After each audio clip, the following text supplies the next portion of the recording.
We're here at Webster's High School and we've just finished a creative writing session with class 1D, and here are their burning questions. Do you have a formula for starting a story? That's a good question. I always try to start with the most exciting moment in the story and begin there, and then if I have to work backwards, that's fine, or if I have to work forwards, that's fine. But I want to grab the reader from the very first line. Where do you get your ideas and inspiration for stories from? A good question. Ideas and inspirations come from everywhere in life, and you just have to be aware of that as a writer, and maybe have a little notepad ready just in case it comes to you when you're in bed, or if you've just gone for a walk, so that you can write it down and you don't forget it. Okay, thank you.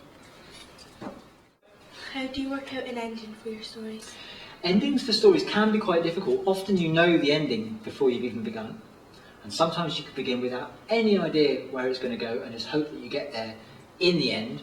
I find that an ending is a point where I can't tell the story anymore. There might be more story to tell, but I can leave that up to the reader's imagination.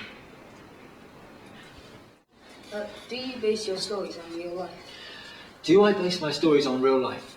Sometimes I get my ideas from new stories that have happened in real life, and other times I might make it up completely. And that's the joy of writing stories, is that you can pull things from fact and you can mix it up with fiction. Yeah. Do you always tie up the loose ends, or do you leave it for the reader's imagination? Sometimes I like to tie up all the loose ends so that you know exactly what's happened. I think other times it's better to leave things to the reader's imagination, because your reader has an imagination that's far richer than any writer can reach, and really you just need to open that door and let them wander into it. Thank you. Thank you very much.